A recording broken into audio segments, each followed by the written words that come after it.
Right now, we're getting new reaction to the breaking news up on Capitol Hill. Time is clearly running out for avoiding a government shutdown tomorrow night, even as divided House Republicans have been meeting to try to consider their options. Millions of federal workers and U.S. military service members are bracing to work without pay, and that's just one way Americans will feel the pinch. Joining us now, right here in the Situation Room, the Transportation Secretary, Pete Buttigieg.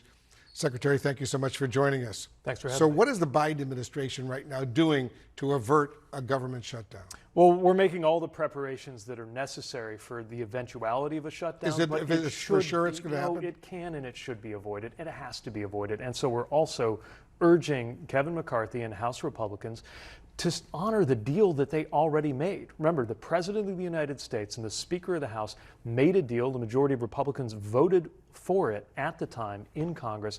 And now we're in this situation where they are threatening a shutdown. And the reason they're threatening a shutdown is to get savage cuts. Some of the cuts that were voted on today, for example, and the continuing resolution that was put forward, that would mean closing air traffic control towers. It would mean less inspection of railroad safety, as if we had learned nothing from the derailment in East Palestine. And that's just to take a couple examples from the transportation space alone.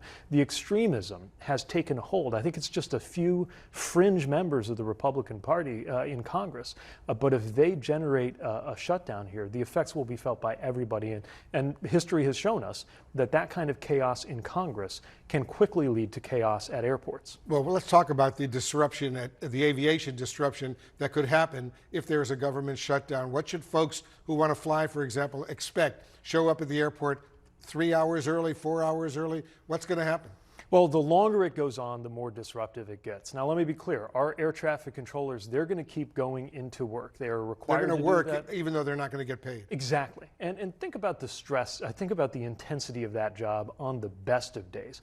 These are professionals who keep 16 million flights a year getting to where they're going safely. And when they get to that position, put on that headset and get ready to direct those flights, they would now be coming in with the added stress of coming from a household where they don't know where their next paycheck is going to come from. They got families, they've got kids, they deserve better. The same is happening for TSA officers. That's another department, but obviously I'm very concerned about that because, again, we're expecting them, requiring them to come into work, but not paying them. And there are others in the air traffic organization who would not be able to come in. You know, we're racing to deal with these staffing shortages that have built up over many years. How concerned are you if they call in sick? Because in the past, during these shutdowns, they're not getting paid, but they have to show up for work. What if they call in sick? How disruptive could that be?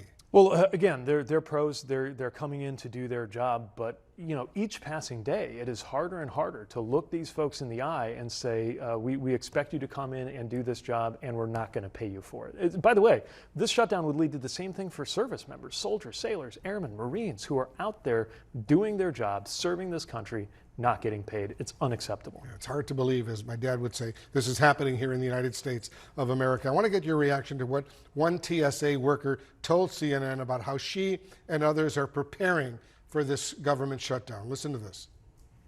To not know when you'll be able to feed your family or provide the next meal or be able to provide education and child care for your children, if that is your situation, it's very frustrating. We are bracing for the worst. We're telling officers to save a little extra money, put some things to the side.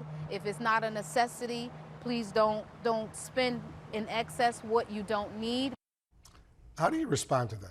She should, and the workers she represents should never have been put in this position by House Republicans. I mean, again, these are TSA officers who we count on to keep us safe. The idea that you could be an officer of the federal government and be having to worry about that kind of advice to save and make sure that you're able to make ends meet for an open-ended shutdown. We don't even know how long it could be, and none of this has to happen. Time is running out as we sit here, I guess about 30 hours to go, but it's not too late. House Republicans need to come to their senses, come to terms, first of all, with each other, and then get to work with the Senate and the President, who made it clear that they're ready to go, keep the government up and running, one of the basic responsibilities of the United States Congress. The stakes are clearly enormous. Transportation Secretary Pete Buttigieg, good luck. Thanks so much for joining us.